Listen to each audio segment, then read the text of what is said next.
Friends गिबियाव आंनि फिथांखि blog चेनेलाव नोंथांमोनखौ बरायग्रोनाय जाबाय। रायजो राजा नोंथांमोन, आं माखासे समफोरावहाय भिडिअखौ नोंथांमोननो लाबोनानै होफैनो हायाखै। रायजोफोर, आङो नोंथांमोननोहाय भिडिअ हगारनानै होखादोंमोन थांनाय आगस्ट 30 आगस्ट 30 तारिखनिफ्राय लानानै आंनि फेमिलि आरो आङो गासिबो लोमजानानै दङमोन। गोबांथार बेफोरबायदि जोङो दुखुआव गोग्लैसोनानै दङमोन रायजोफोर। जोङो मेलेरिया टाइफड मोनदोंमोन जोंखौहाय डक्टर ट्रिटमेन्ट खालामनानैहाय।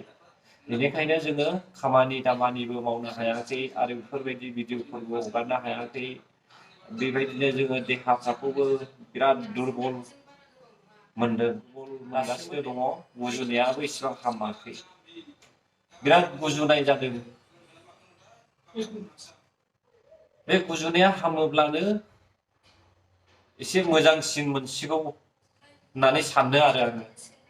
गुजुनाया दाबो दङ, दाबो इसेबां हामाखै। गोबांथार मानसिया आंखौहाय बुंहरदों कमेन्टआवहाय थाबैनो हामगोन होननानैहाय। नोंथांमोननि बेबायदि बुंनायनि थाखायनो दिनै बेबायदि एसे मोजाङावहाय फैबाय होननानै आं सानो आरो इसोरा थारैनो बिथांमोननि बुंनाय बेफोरबायदि रावफोरखौहाय खोनासंबाय आरो गोबाङानो प्रेयार खालामनानै होबाय। बिनि थाखायनो दिनै जों मोजां अबस्थायावहाय फैनो हाबाय। दायो जोंनि बेमारा हामबायाखै होनजायो। गुजुनायल' दंसै, लोमजानाय गैलिया। मोदोम सानाय दङमोन, गुजुनाय दङमोन, खर' सानाय दङमोन। बेबायदि बेमारजों साग्लोबजानानै दङमोन जोङो रायजोफोर।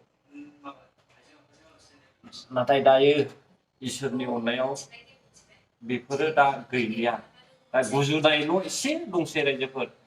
आरोबाव नोंथांमोना प्रेयार खालामनानै होबावदो जेन' बे गुजुनायनिफ्रायबो रैखा मोननो हानाय बायदि। मानो होनोब्ला रायजोफोर गैया, बड'लेण्डआव गैया, गुबुन जायगायावसो दङ। जोङो मावनो दांनो हायाबानो जोंहा ओंखामानो गैया।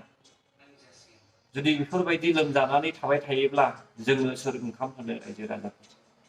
बेनिखायनो जेन' थाबैनो हामनाय बायदि नोंथांमोनाबो जोंनि थाखाय अननानै मोजांसिन अबस्थायाव फैनाय बायदि आरो जोङो थाबैनो खामानि दामानि मावनानै गावनि न'खर संसारखौहाय सालायलांनो हानाय बायदि।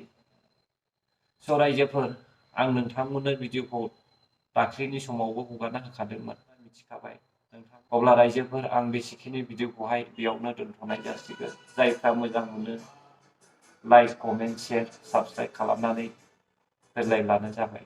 एसेनोसै रायजोफोर, जै बर' हारि।